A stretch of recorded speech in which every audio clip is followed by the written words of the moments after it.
Karen, just to be clear, you didn't do it. We know who did it, Steve. We know. And we know who spearheaded this cover-up. You all know. Yes, we do. If John was beaten up and attacked in that house, who did it? We don't know. We don't know. We don't know. And it's not for us to know. Somebody other than Karen is responsible for that, for the killing of John.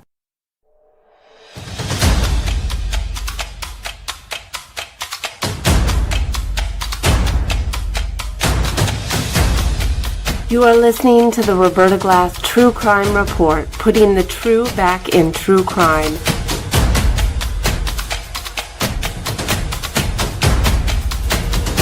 From New York City, Roberta Glass is now on the record.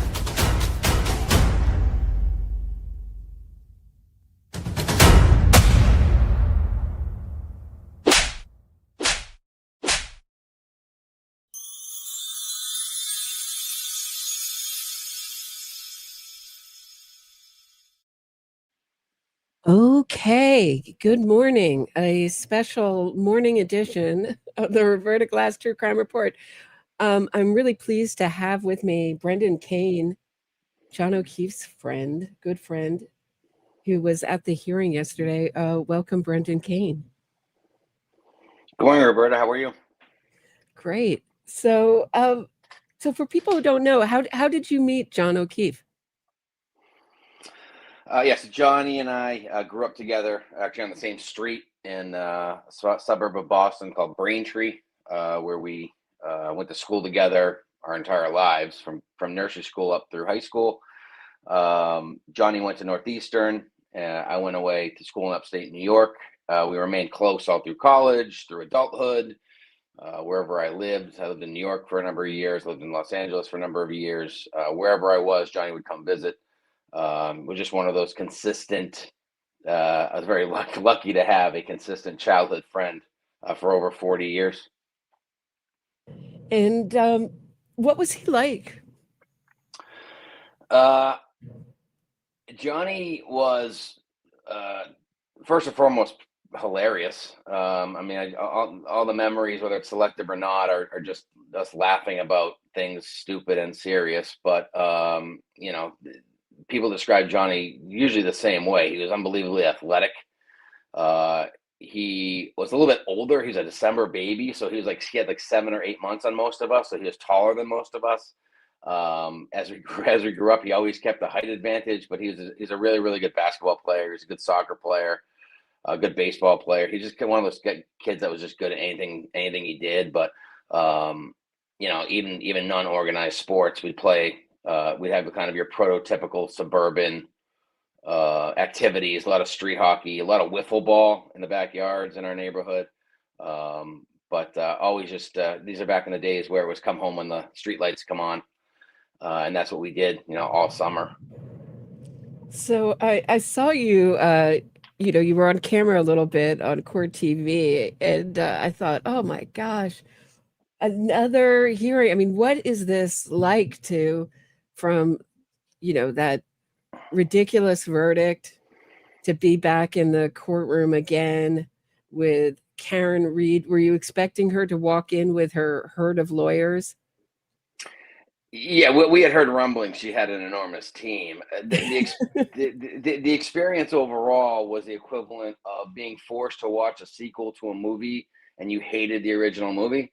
So the kind of the surrealness of walking back in there, and we've had a gap between the verdict and this 3-4 months where it's been really kind of nice getting back to normal and just being able to kind of focus on the family and not allowing people that have victimized us to take more of our time. And now somehow I'm sitting back in a courtroom to support the family with the person that killed my friend sitting 5 feet away and her army of attorneys. So it's hard to describe. It doesn't, honestly, just surreal doesn't do it justice. It's just not normal. Did you ever think that this would be did you ever think that you'd be doing something like this? I mean, no, gosh, no.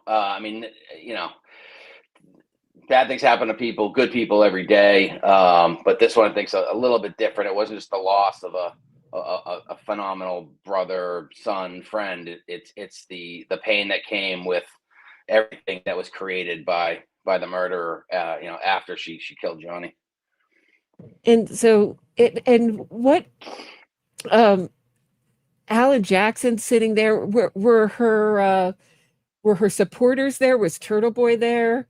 What was So the atmosphere like in front of the courthouse? yeah, so I did get a little bit of a different vibe than Dedham. The Dedham courthouse, everyone always described it as like a very old, historical building. It's not a nice building inside. It's old. The Plymouth facility that we're at yesterday, much newer. Everything was clean. I did see that they brought at least two of the court officers over from Plymouth that were familiar with the circus. The thing that I don't know what I was expecting driving down there. You mean from yesterday. Denham? They brought them over from Denham to Plymouth? Yeah, Dedham. Yeah. So Yeah. what, there's one guy in particular. So I don't know if that's just a normal court officer rotation or if they did that intentionally. But driving down there, I didn't really know what to expect. It's like, this is a civil case. I mean, I can kind of understand how a cult could get behind supporting somebody in a criminal case because their freedom is at stake. But as I pulled into the parking lot and there's 40 or 50 people outside there to support what? Karen keeping her money? I'm not exactly sure that it's the free Karen Reed can't be the motto anymore. I'm not exactly sure what they're saying. I've kind of intentionally ignored most of what they've said over the last 3 or 4 months. I don't really care. We lost in criminal court. We don't get another bite of the apple. So I've tried to kind of mentally come to the acceptance phase on that piece. But to see these people taking time, I mean, I had to request time off to be able to go to support my murdered friend's family. But there's 40 or 50 people with nothing else to do but go to a civil trial on behalf of a woman that wouldn't speak to them if she had never murdered Johnny. Wow. Yeah. Is she a kind of snobby person, personally, or you think is it? I mean, why do you say she wouldn't speak to them? They're beneath her. They're beneath her. She. I mean, you can. She was high end or high maintenance, however you want to look at it. But she was big on brands and labels and style and fashion. And I mean, you could take the best example is in the first trial, Johnny's niece intentionally wore a pair of sunglasses on the stand, and at first I didn't know what she was doing. And as it turns out, there were like $600 sunglasses that Karen left behind when she fled the murder scene. So, again, $600 sunglasses, great if you can do it. But that to me kind of epitomizes, she fancies herself to be kind of a higher echelon, higher societal figure, even before she got all the notoriety she's received from this event. Yeah. And back to all these supporters, they're happy to line her pocket. She's always crying poor, but most of these lawyers I would think, are working pro bono for her. I would think. I mean, do we know? I have no idea. I mean, it's just for the visibility, for the promotional value of being on that team. I mean, frankly, it was borderline comical as the lawyers introduced themselves in front of that judge yesterday, where when it got to the 6th and 7th lawyers, even they couldn't not smile because on behalf of Miss Reed, on behalf of Miss Reed, on behalf of Miss Reed. Then that there was 2 extra lawyers that came and fit at the table that were in the front row, the front pew, if you will. That when they were introducing themselves like with a smile, like even we realize how ridiculous this is. That's what I got out of it. And were you surprised? I mean, just going back quickly to the criminal trial, were you surprised that her behavior was just never called out? The eye rolling, the kind of smiling and laughing. Even, I mean, I think the New York Post called it out when she was looking at the autopsy pictures.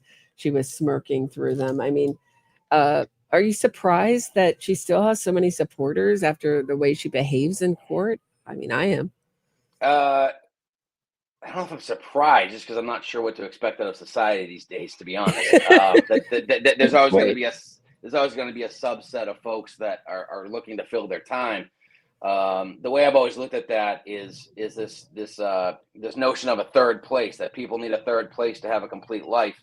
And some people join a book club, and some people do recreational basketball. This is this group of people's third place, and it's a very low barrier to entry. It's put on a pink shirt and hold a sign, and you're part of a club. So from that perspective, a place to find belonging. It's a strange place to find belonging, but I guess I can try to guess what the psychology is there. And also, you never. I mean, because we're bound by the facts; they never change. But with this, it's the conspiracy mindset is a part of innocence fraud, and they can keep going with these theories for forever with very little evidence. They'll never come to anything. They can test all these items and get incomplete. I mean, this is what the thing I've noticed about innocence fraud campaigns is they go on forever because they can go a zillion different directions, and it constantly can keep their mind preoccupied and off their boring life, that there's some kind of conspiracy that's just around. It's like a constant dangling carrot in front of a donkey. The conspiracy will be solved any minute now, just any minute, and we heard in this case, the feds are coming. And then when the feds weren't coming, Karen Reed sort of had to prop them up and say, no, they're really coming. They're just lying about it. They're really coming. Oh no, it is closed. They found nothing. But maybe that's a conspiracy in itself. They cover that up. It's a cover up on a cover up on a cover up. I mean, they can just keep going forever on this. Yeah, it's perpetual. It's just with a little bit more of your financial support, we might be able to finally solve this. It's a grift. It's a grift, and frankly, I've learned a lot about this topic listening to you. This is clearly my first experience with innocence fraud. I happen to hit really close to home. The first time I have dealt with it, I'm still kind of processing some of it, frankly. But yeah, it is they can keep this going for a very, very long time, and evidenced by some of the statements made by her counsel in court yesterday. They intend to keep it going in a very specific manner. So. I'll get to that in a second, but did you see the film of Alan Jackson running around the basement of 34 Fairview, and they're going to, pull up the carpets here. There's this, there's that, they're running around. I mean, they can grift off that for forever. I mean, the DNAing the carpet. I mean, what we like to think is that there's some kind of like specific DNA, but I mean, we leave DNA everywhere, So, I mean, they can keep looking for this for forever. So back to yesterday. So very early into the hearing, I won't force anyone we went over it twice yesterday. I think that's more than enough. But yesterday, very early on into the hearing, Karen Reed's South African lawyer announces that they want to join in all these people. And Karen Reed is actually the victim. She's not the defendant. She wants to be a plaintiff in this, and she wants to sue a list as long as your arm of people. What was your reaction to that moment in court? And nothing they do surprises me at this point. My theory on it, as I was sitting there listening to it, was just kind of more Alan Jackson type style, that they're trying to intimidate these people from doing anything in this case, or to try to confuse the situation, misdirection yet again. Let's combine this with a basic a civil trial, and here's how we're going to do it. To me, it's again perpetuating that grift and making innocent people the villains in their mind. From what I have not been over to Canton recently, but from what I understand, they still stand in front of the police station every Friday with signs, and they still harass that the Chris Albert's pizza joint on like Thursday nights. I think they stand across the street with signs. It's shocking that these folks have nothing else to do, what the actual motivation is. But as you had surmised, it has continued. Yeah, I just don't think this is ever. I mean, this is Karen Reed's new identity. She said she wants to, she studied this movement, and she's going by the playbook, I said she would sue civilly if she got a favorable verdict in any way. But, there is a kind of odd thing that nobody's talking about, is that she was convicted of driving drunk. So when she wants to say that her civil rights were violated, it's a little bit of a problem there. I mean, she was driving drunk and she was convicted of it. People forget that. So I don't know how she's going to say her civil rights were violated.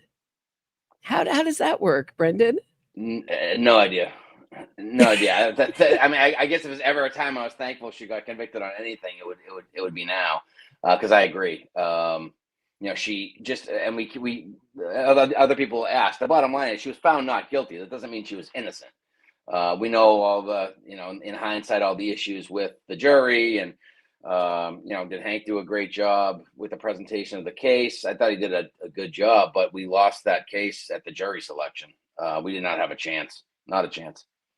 No, but even with that jury, I mean, you look at those jurors, I mean, one nightmare juror after the next. I thought some of the first jurors, I mean, one joined Karen Reed's legal team, was pretty awful. But this jury was some of the most, I mean, just completely, had criminals in their family, were just like totally, but even they couldn't fully absolve Karen Reed. They still convicted her of drunk driving. I mean, as much as they wanted to, with the pressure of the entire, huge mass of people outside saying free Karen Reed, totally absolve her. They couldn't totally absolve her. They're like, look, she was driving drunk, and they could have given her 2 years in prison, which I still don't understand why Hank Brennan didn't, at least, even as a token. With Canoni, you're not going to get far. She's a innocent fraudster judge, in my opinion. But I mean, you're not going to get far with that. But at least as a token, like as some kind of token that you're, he just completely just put his tail between his legs and folded at the end there. I don't understand why he didn't push for 2 years in prison, which he could have gotten just for the drunk driving charge, because it resulted in a death. So, once again, it looks like Karen Reed has amassed these lawyers, has started early on defending herself in this civil case. It seems like way ahead. And once again, we're looking at in this case, it's the plaintiff side, a little bit flat-footed. They didn't have any of the paperwork. They haven't started deposing people. What do you feel? How do you feel? Do you know anything about the plaintiff's legal team? Just Mark Diller. Mark Diller was around sporadically throughout the criminal trials, and frankly, I thought they did a pretty good job yesterday. I did too. But it's just par for the course, though. It's essentially the position of the defense yesterday was springing things on the court again. And again, no paperwork has been filed. The judge said that 3 times. This is like a pre-trial kind of, he said, a tracking report to kind of lay out the timeline and the range of when a trial could happen. He said that the court's ready to go in the spring, but clearly, listening to what both sides said yesterday, there's no way that's going to happen. So this will get dragged out yet again, maybe till early 2027, I think was stated yesterday. But I think Attorney Diller did a pretty strong job yesterday. Of at least I did not know what to expect. I'd met him in person, but I'd never seen him in court. But I thought he was pretty strong. I thought so too. And why is John's family suing? I mean, my understanding is that, I think we were talking yesterday, and you said they don't need the money. If they don't need the money, why are they putting themselves through this? I mean, the suit itself, again, like there should be a financial recourse for for the loss of a son and a father figure and a guardian. So on that side, but I think frankly, I just think it's more important that on some level, in some way, even if it's in civil court, kind of akin to OJ, They still want justice. They want her to be held accountable in some official capacity for what she did. And we know what happened the first 2 times in the criminal efforts, and this is the kind of the last shot at getting anything quote unquote officially in court where she is found responsible. I think that's what's most important. Yeah, and this is not unusual. I mean, this is the playbook of any innocence fraudster ever. I mean, it's not like she's not only not taking responsibility, she's saying she's a victim. She's the victim. And she told Natalie Bernschneider-Wawicki that she erased all of John's pictures. I mean, she's trying to literally erase John O'Keefe from the face of the earth. So, I mean, I just feel badly that everybody has to go through this, again. She's done a good job, but people never speak ill of the dead. But I will tell you that the size of the network of folks that legitimately and genuinely love John O'Keefe, well, she can do whatever she wants to. That we will never lose his memory. He will always. There are so many people. There's constant discussions about what else can we do with a golf tournament. We're talking about doing something on December 8th would have been his 50th birthday. We're talking about that. This is not the support for the O'Keefe family has not waned.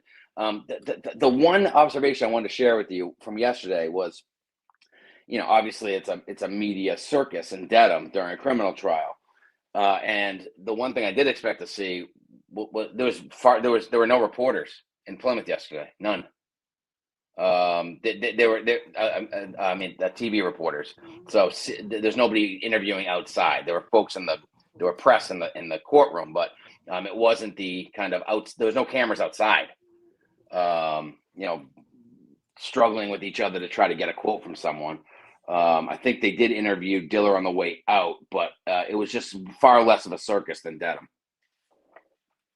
So were there just few the no TV crews or just print crews?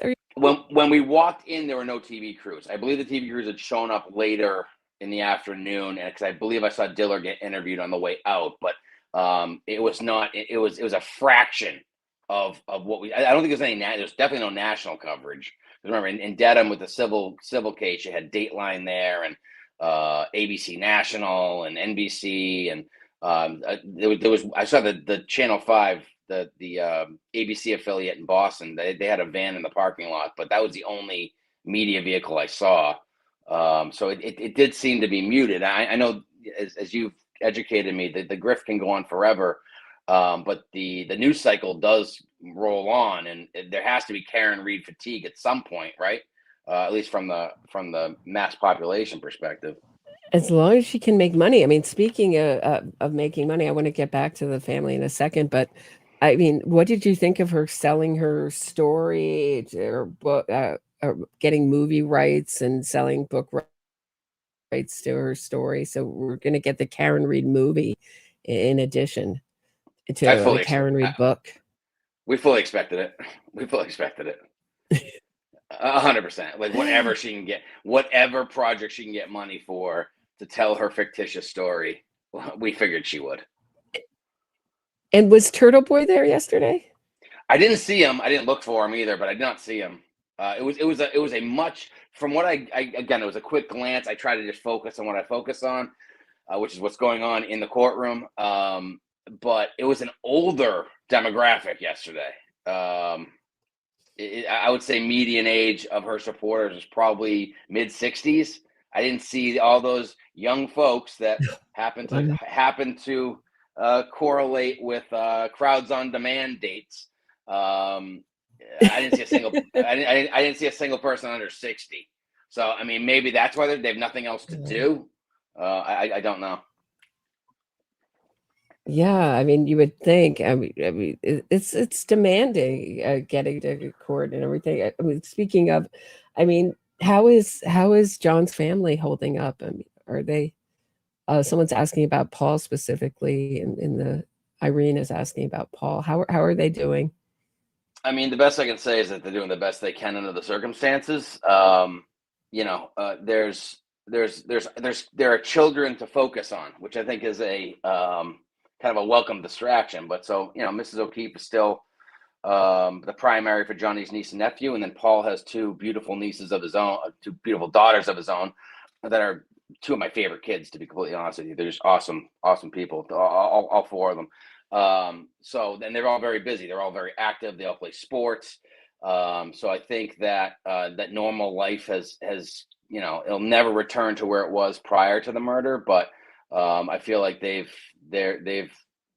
been able to do the best they can under the circumstances and make things as normal as possible for their kids. So Eva is asking, I can answer this, but excuse me. If the O'Keeffes win the civil suit, can she still profit over a movie and book deal? What do you know about that, Brendan? I think you know more. That's a Son of Sam law, right? I think that's a Son Those of Sam Son law. of Sam laws were totally destroyed by. We did get a great movie out of it, Goodfellas, but there is Goodfellas is based on a book called Wise Guys by Nick Pileggi, and when they wanted to make that, the Son of Sam laws, at least this is in New York, so they were challenged and gotten rid of. They still are on the books in various states. I don't know about Massachusetts, but they're not really enforced ever. So yeah, they're really just a token, sort of a token to victims' rights that never really gets enforced.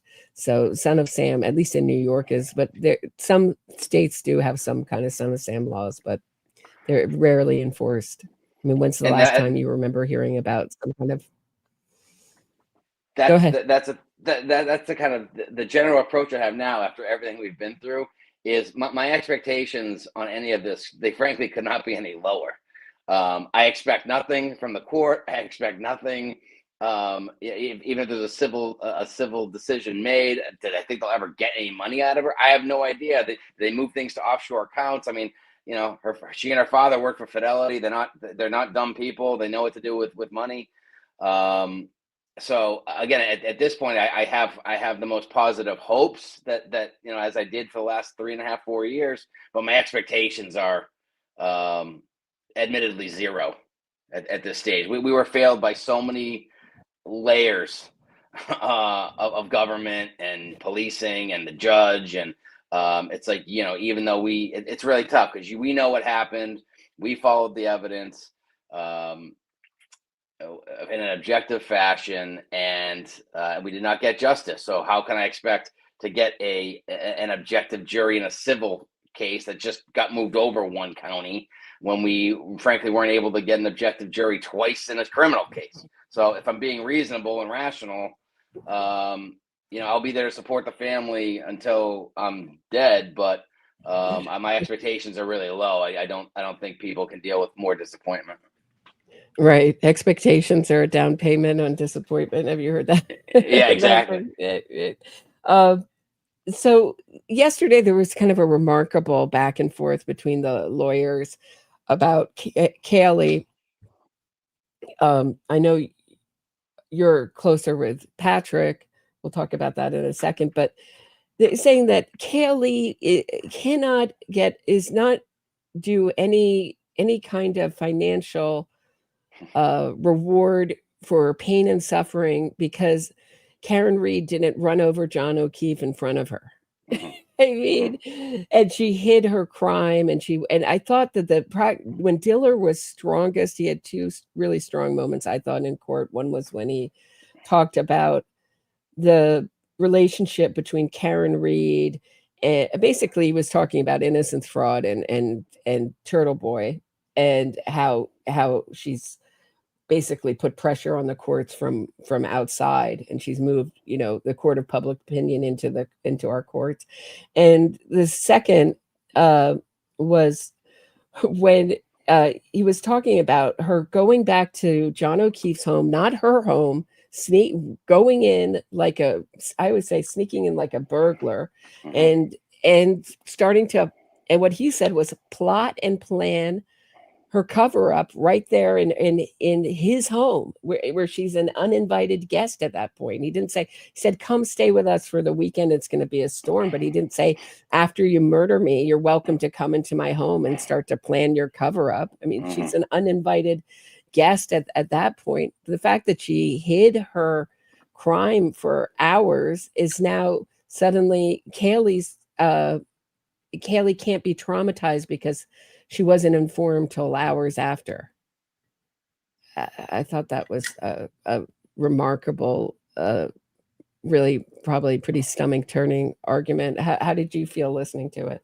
Yeah, it was disgusting. I also did think that was Diller's strongest moment. The other piece that he made clear was that, for better or for worse, over the previous 18 to 20 months, Karen had served as some form of maternal figure in that household. She knew full well what the kids had been through, losing both of their parents.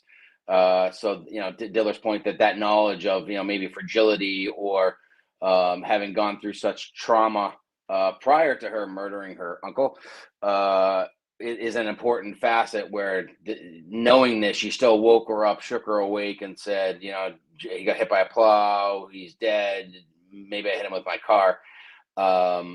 Is the defense assertion to me again is absurd. To me, again, public sentiment's one thing, but if the civil trial, which has the ability to get more people to actually see the truth, and you and I have talked about the many examples of innocence fraud in the past, and the fact that Amanda Knox is still perpetuating, and Adnan Syed and all these other examples of things that have been produced as not guilty doesn't mean innocent.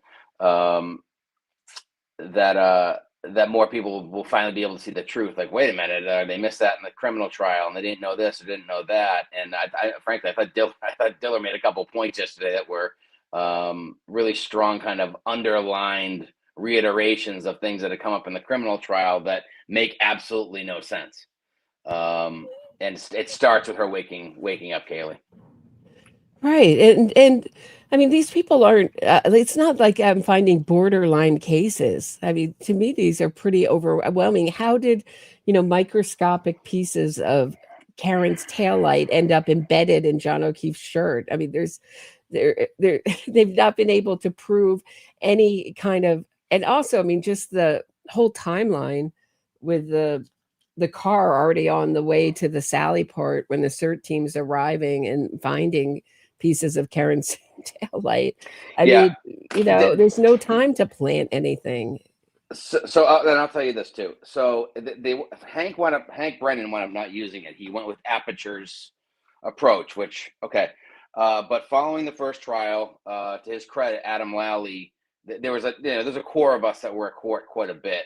15 to 20 of us were in rotation, and mainly Johnny's family and 3 or 4 of his closest friends, and a couple of our buddies are actually lawyers, so they had even better perspective. But as we sat through and listened to every word of the trial after the first trial and the hung jury, Adam Lally had asked us, what do you guys have for us? Like, we're willing to listen. And I'm fairly vocal. I said, I'll go. I said, what he hadn't done in the first trial, which was I believe still the contention of the defense, which is that she cracked her taillight on Johnny's Traverse backing out in that infamous court TV ring video. Where she bumped the bumper. There was never, in the first trial, Trooper Paul was talking about the height of the bumpers. There was never a picture, video. I was like, can we get a picture and some video to show that that's not possible? And to Lally's credit, 2 days later, we did that. We brought Johnny's Traverse down to a state police barracks parking lot, and we recreated the Lexus backing out from both angles, frankly, because the right side of the taillight was gone at that point because they had taken it for evidence to show. And we proved beyond a shadow of a doubt, as the bumpers are crunching into each other, you can hear on the video the bumpers crunching, there is a 2-inch gap between her taillight and Johnny's Traverse. It was physically impossible for that taillight to have ever made contact with his car. And again, Monday morning quarterbacking, and I'm not an attorney, but looking back at trial 2, they went with the Aperture version of that. And I think the Mass State Police had better video proving that there was absolutely zero chance that taillight was damaged in Johnny's driveway. Yeah. And I knew what we were losing when you hire experts like that. You lose the kind of moral high ground. Like, we didn't hire our experts. Our experts are nervous trooper Paul. Like, he's not a professional expert. We're not paying him. And, Brennan went another way and bringing paid experts in. And then you have two paid experts up against each other, and it becomes like the battle of the experts. Right. I actually have I don't know. You've heard, I don't know. Listen to my show. You probably, let me see if I have this clip hanging around. Hold on 1 second. I think I got rid of it. But Dominic Dunn says, these experts, he says, I only cover the trials of the rich and famous because they have the big bucks to pay for these, experts. Karen Reed was lucky. She sort of grifted off the federal investigation, which was basically another arm of the defense that came up with nothing, but it helped her, she got to use those. And then she got her experts paid for by her supporters. But he said they have the big bucks to pay for these experts. And he says juries fall for these expert witnesses all the time. I personally, give me nervous trooper Paul any day over any expert. I just find them a little bit more trustworthy than the paid experts. That's been my position. I think Aperture maybe exposed the fact that Trooper Paul was correct about a lot of his data. It was just maybe the delivery that was challenging. Yeah, I know. It's just like, and then ARCA, that final, can we talk about that final video of ARCA? I mean, it just basically sort of proves the state's case almost exactly. They have the dummy twisting around. They're like, what, did he pirouette? Yes, apparently. Apparently the force turns you around and flings you. I mean, all of these things it's so chaotic. We don't know where he was when he was hit. I mean, so many things we don't know, but just the basics of it, the basic mechanics, we got a great view that final day in court. I mean, for me, it just seemed like the jury was like, I don't care what I see. I hate the government. And I'm here to, like, I just felt like we had a jury nullification totally in this case. Like, I'm not going to follow any of the evidence in this case. So, I mean, not just like a little evidence. There's like so much evidence. I mean, from the phone records to the, the cell phone to the pieces of tail light to, I mean, whatever. Yeah, I'll see what, but Karen Reed supporters will go, well, ARCA proved that he wasn't hit by a car. Well, that's what they're paid to do. Mm-hmm. They wouldn't be on the stand if they found out otherwise. And certainly, I mean, what was so shocking in that trial, I don't think I've seen in any other trial, is expert witnesses talking on an encrypted app and all the hiding of the evidence from the state with no repercussions. I mean, what was that like, sitting through that stuff in court? Were you there that day when all that stuff got exposed? If I wasn't in person, I was watching the stream. At that point, it had kind of become like less surprising because it just seemed like there was no depth they would sink to. It's just that they were never being held accountable by the judge. I think, and even earlier in our conversation today, there was one glimmer in the two trials where Canoni said, "Is something funny, Miss Reed?" The only time she ever, and the defendant never stopped making faces or rolling her eyes or turning around and talking to dad. One time at the end of a hearing, is something funny, Miss Reed. That was the only. Like, oh wait, are things going to start to change here? No, they're not. They're not. The buffer zone. No, don't worry about the buffer zone. They can hire people and have people surrounding the courthouse like it's a football game. The strangest thing for me in the second trial is that you're sitting there and you're where our box was, you're facing the jury. So like it's like you're trying not to stare at them, but if you look straight ahead, you're looking at the jury. So you do study them over time, and you're admittedly projecting. You're projecting the whole time. And a couple of the folks that the people that went public afterwards, there were definitely some some concerns, even early on, looking at them and were they taking notes and what their facial reactions were. The irony to me was there was one juror that I was most concerned about, frankly, that he never went public. So I have absolutely no idea exactly what his role was in the deliberation. But we never heard anything from him. But there was one gentleman that I was like, we are in trouble with that guy. And it turns out I should have been more worried about Paula Prado.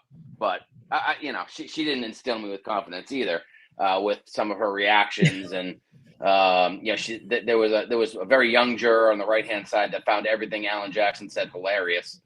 So that doesn't take an expert to say that's problematic. Very young jury, very young. Especially I compared to thought the first so. jury. I thought that was terrifying. I mean, they've had nothing but wrongful conviction, years of wrongful conviction, innocence, fraud, media. Just embedded in their brain at that point. I told you when I was a juror. This young guy says the first vote when I was a juror was 11-1 guilty. So most of us thought this gentleman was guilty. It was a child predation case. And so we had to flip this one juror who didn't really hadn't misunderstood some of the evidence. And we had to flip her. And we did that in about 2 hours. And right as we're about to hand in our verdict, this guy stands up and says, well, there are a lot of wrongful convictions, but I don't think this is one of them. And I thought, you think any jury thinks that they're handing in a wrongful conviction? Do you know what I mean? Do you think any jury is borderline on their verdict, handing it in? I mean, you have to be so sure. You're looking for anything as a jury to absolve someone. But I didn't feel like Karen Reed brought anything to the table except, some mean texts. Eva says, thanks, Roberta, for your time and faith and justice, although denied for John O'Keefe. Blessings for Brendan. Thanks so much. Appreciate it, Eva. There's one other thing I wanted to... Oh, this is what I wanted to say. And then there was another really remarkable part of the hearing at the end where the judge, do you know anything about this judge? Nothing. Do you know his name even? Honestly, I don't. I don't either. Okay. I went to Mrs. Johnny's mom had sent me a text on Saturday and said, hey, we're in Plymouth on Monday. So when Johnny's mom sends you a text, it's like, I'm going to go. I had absolutely no idea what to expect yesterday. So I went in kind of blind. Oh, look how good my audience is. O'Shea. Thank you, Julia. Oh, O'Shea. O'Shea. Thank you. O'Shea. Of course, my great pronunciations. A lot of Irish up here. O'Shea. Okay. Daniel O'Shea. Thank you. Okay. So he goes into this long speech. I think you just referenced it about how long these civil cases can go on for, and how they should probably try to settle it amongst themselves if they don't want this thing to drag on till he says, I have a case that's 18 years old, and I'm looking at Karen Reed. I mean, I was like, I felt like saying, Judge, have you been following this case? Do you know this woman? I mean, she's never going to admit guilt ever.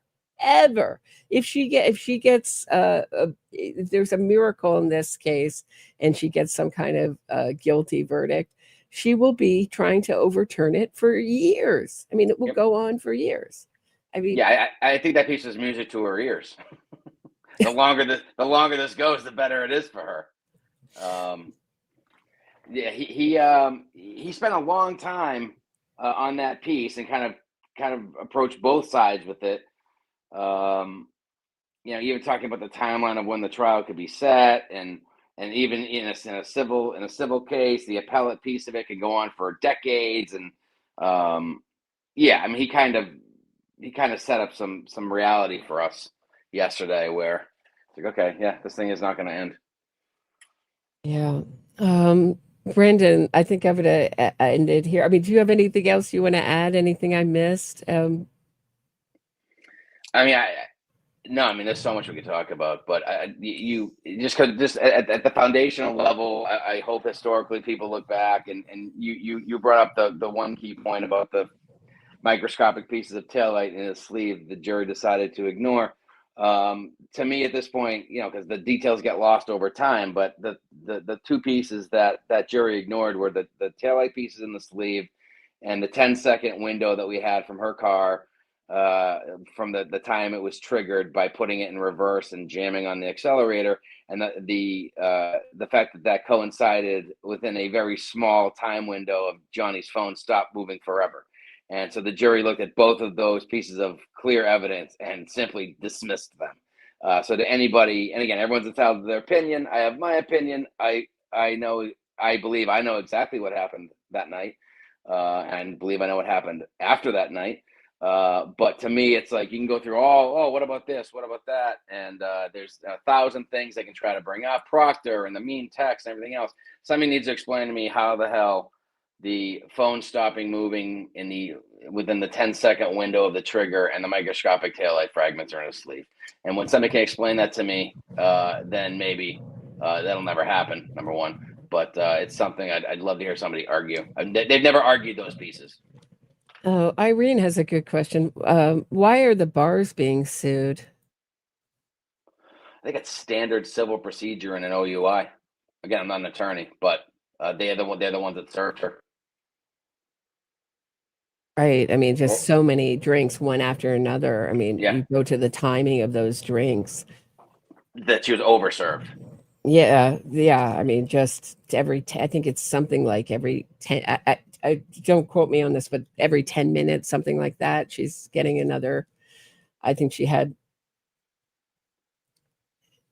9 drinks, 1 whiskey and 9 tea, 8, I can't remember if it's 8 Tito's and 1 whiskey, but something like that. I thought it was 7 Tito's and a couple of shots. But the other thing that people kind of glance over is, people go to a bar. I've never had a girlfriend or wife that orders a side shot and chucks it in the old mixer. I mean, like that is like some like old school professional drinking that you can see on video.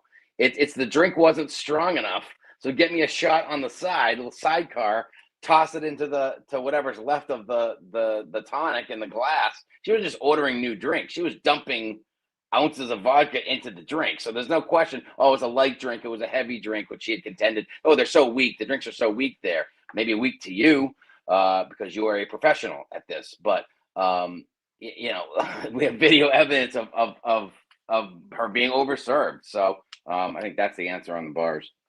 Right. And you had spent a day with her, and you were shocked by how much she could drink. Can you talk about that?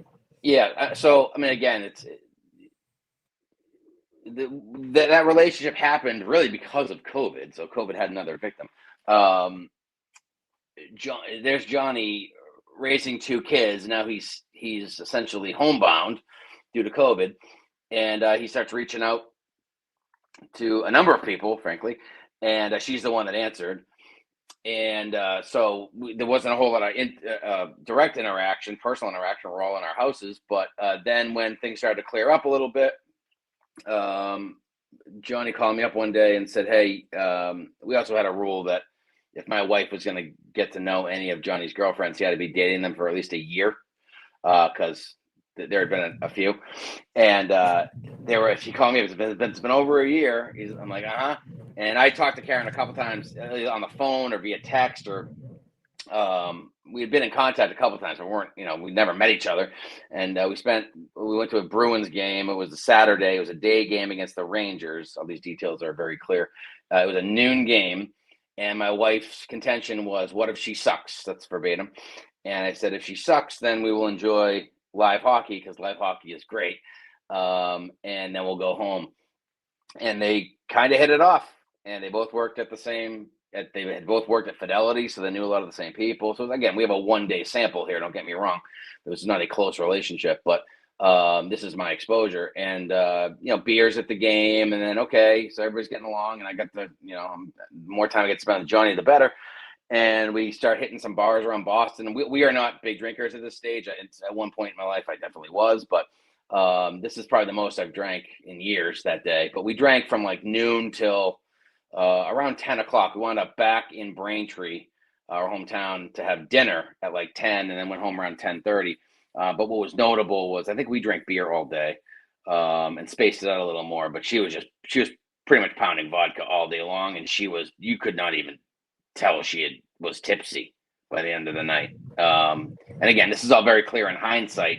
On the drive home from that day, it was, wow, I think Johnny found a really smart girl. Like, she's very intelligent. And as I go back and rewind it in my head multiple times, her approach, now self-analyzed by me, a non-psychologist, was just asking a lot of questions. She asked a ton of questions all day. Like, I don't think we found out anything about her. She profiled you. She's that's how she got away with it. Profiled every single person in this, like psychopaths do. She was profiling. I think we asked questions back. It wasn't like it's strange how in hindsight it's so clear, but we would ask, her answers back would be either short or curt or didn't have much detail.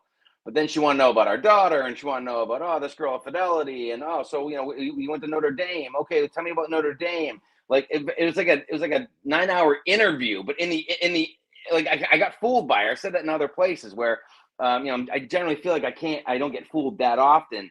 I was fooled by Karen Reed. Like I legitimately was like, wow, he found a good one. Highly motivated, driven. She was successful, clearly intelligent. So the psychopathy didn't become clear until after she murdered my friend. But so I feel a little dumb. But she's good at what she does. Yeah. And that's the question I had for you is, I guess when we first talked, I just wanted to know, and I think a lot of people want to know in this case, is why John let her drive after having all those drinks. And can you repeat what was your answer? I thought of it. You said she was a professional. Yeah, she could. Johnny had been drinking that night too. But is it possible that even subconsciously Johnny knew that she could handle her liquor better than he did? Johnny was drinking Miller Lights. He had every time we go out as a group or whatever, we still order. Johnny's drinking Bud Lights. And in the summer he drank Bud Light Lime, which is like undrinkable. But we have to order one at every bar we go to when we're together in honor of Johnny. No one's gonna drink this Bud Light Lime, guys. But yet we order it in honor. So he was drinking just Bud Lights that night. And again, maybe, should anybody drink and drive ever? No. But, you get comfortable in your small suburb and it's only 2 minutes away. And was it a bad decision? Yeah, objectively, yeah. But maybe on some level, she was just a machine. She could take more alcohol it doesn't touch than the most. sides. Yeah. That's why I always had trouble with this sort of line that she was so drunk and she got. I don't ever feel like she was so out of control drunk. I really feel like she was. I don't either. Even like she says that within her senses, she wasn't blind drunk and just was in a blind rage and all this stuff. I just don't see it like that. I've always said, alcohol doesn't seem to touch the sides with her, and not no way. Just objectively, but yeah, it's scary. The mask people wear, isn't it scary? We all can be fooled. It's scary. It's been enlightening. It's been enlightening in the worst possible way. Yeah, true. And then there's also, there's. Let me see if I can pull it in. Hold on one hot minute. Please hold. I should have gotten this, but the picture that I used on the thumbnail of you and John has like an interesting history. Do you want to talk about that, like how that picture was taken? Yeah. So when all this happens, I'll pull it in. Yeah. And people are looking for, hey, get pictures of you. As I don't know if this is like a male thing and the fact that we didn't have cell phones in our pockets to take pictures every 5 minutes, but like we weren't like taking Polaroid pictures of ourselves like in high school or at a bar in college. Like we weren't documenting the stuff we were doing. So a lot of the pictures that I was able to unearth either came from my mom's closet from the time we were 4 to the time we were 12, from birthday parties. And then I'm actually really thankful that I have this picture you're referring to, which is the last picture we ever took. Again, one of not very many. But I kind of forgot about it a little bit in the context, but we took a picture on Lansdowne Street. It was the last Red Sox game we ever went to. It was the fall of 21. And that was the other piece with Johnny was there's always great parking. He'd always get you great parking. BPD would take care of their own on the parking. So we go to Fenway, we have a good spot, and we went into the Lansdowne bar, and he wanted to take a picture, and I'm sure I said something like, why? Like, what are you doing? And his response was essentially he had to prove to Karen where he was and who he was with. And I found that very odd. And that was like my first red flag where my spidey senses were tingling like, wait, what? I know some couples share location and such. I share my location with my wife for safety, not because she's worried about where I am. So that was the first kind of view I had into any concerning component of their relationship. But I love that. I don't care why at this point. I'm glad I have that picture. It's on my wall. I think our teeth look good. We have good teeth. So from that perspective, it's like I'm very thankful I've got it. It's one of the last memories I'll share with him. But yeah, to further complicate the matter and give context to how it played out. Maybe in August of 21, I should have had more concerns than I did. But it's tough to tell your 40-something-year-old buddy, like, hey man, that's weird. Don't do that. But he seemed, like extremely organized, extremely neat. It didn't seem like, just from talking to the few people I've talked to, it didn't seem like he would be a friend that you would worry about being in a relationship like this. No. I think Johnny would be one of those people I was never worried about in any way, shape, or form, not just relationships. Like he always wanted to be a cop. He's unbelievably hardworking. We worked at a gas station in high school in our hometown, and he's like, it was like he'd work constantly. He goes to high school. He's working like 40-hour shifts, 40-hour weeks. He's very street smart too. Very, very aware, very self-aware. I never had a single concern. I never worried about Johnny, and I really didn't. So the dating piece of it was, he had a type. It happened to be the opposite of my type, so we never had any type of issues there. I'm happy about that because he would have won most of those face-offs. But at the end of the day, it's he'd date somebody for a while, and he had a couple of serious girlfriends over the years that didn't work out for different reasons. But I can't remember a time where Johnny went very long without a girlfriend. He was genuine. It wasn't that he was like smooth. He was just genuine. He was a real guy, and what you saw was what you got. And I guess the fact that he was objectively good looking didn't hurt either. But there was some rotation. There was some turnover in the girlfriends. So some of them I didn't get to know very well. A couple of them I got to know really well and still talk to, and they're wonderful people. And it was never a scenario where he's gonna wind up dating one of these girls that's gonna wind up killing him. Like that was not in the cards. It's just he just pulled the wrong card, wrong one. Yeah. Well, Brenda, this has been really fun for me, and I know my audience has really enjoyed it. Someone's asking what was John's type? Crazy and skinny. Nope. I'm talking physically. It was usually thin and blonde. Thin and blonde. I prefer short brunettes for the record, but there was a period of time for both of us where we had an ongoing joke where if I had three girls in college that came home over the summer, and he would ask me, "That's not the same girl?" It's like, no, that's a different girl. They just look similar. And I turn it right on him because he'd have multiple girlfriends in a row that were all tall and blonde. They all could be related. So it was a kind of not even an inside, just a straight up joke between us. But I'm thankful our types are different, to be completely honest. Yeah, this has been really fun for me. I hope you'll come back. I know my audience is asking you to come back and keep us abreast of what's going on in court. We're going. It just feels like after 2 trials, this is. I feel so sad for the family to have to go through this again with this psychopath. Horrible. This killer psychopath. I do too. Awful. And again, I will tell you and your audience that there is still a tremendously strong network of support that surrounds that family, not just in Canton, but they've got a big supportive family. And there's Johnny had a number of very close friends. I'm one of many, by the way. There's a few others that frankly couldn't speak publicly for different reasons. A couple of them are police officers. So they can't do that stuff. So I kind of drew the short straw on doing some of the press stuff, which I frankly didn't ever want to do. I wasn't comfortable doing it. I don't want to see myself on camera ever. But the reality of the situation was I had to do it. And I felt like I know for a fact he would have done it for me.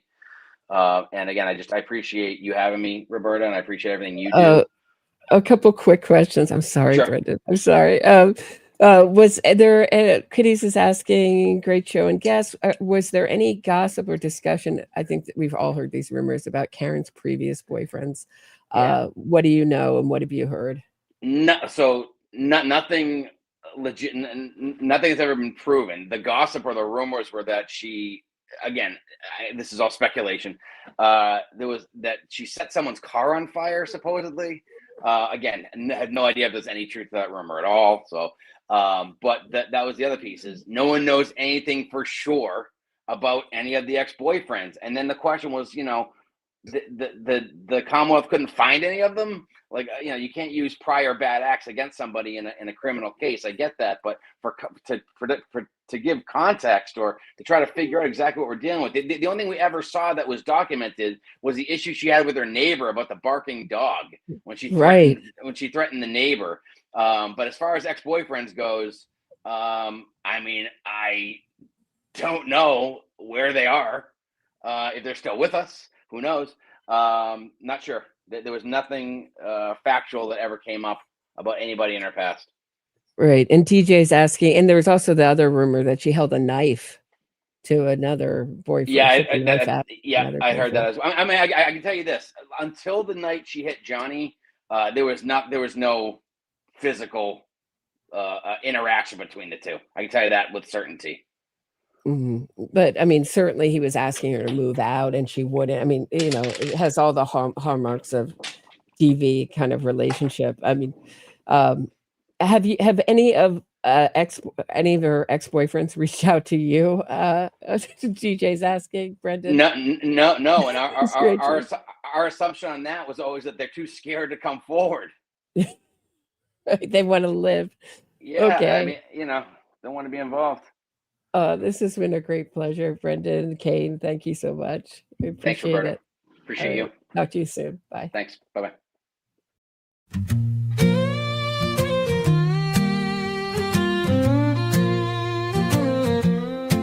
I hit my boyfriend with my car. It wasn't an accident, but with lying lawyers I'll go far. Lying lawyers and witness harassment. I'll avoid prison. It was snowing. I pushed the pedal down, hit him hard. Now the legal system I clown.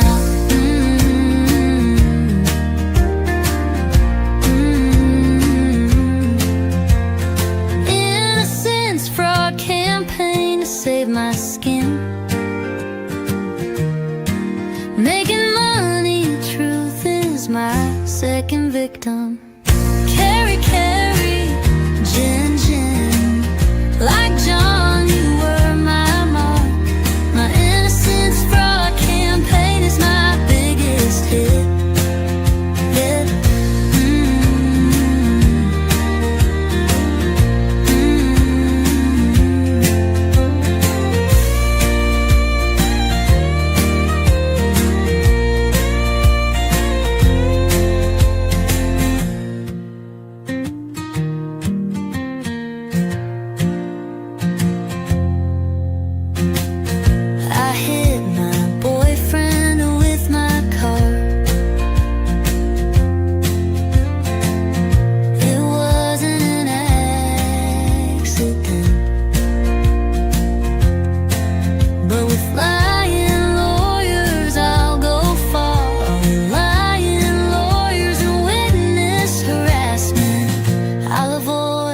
prison, it was snowing. I pushed the pedal down, hit him hard. Now the legal system I clown.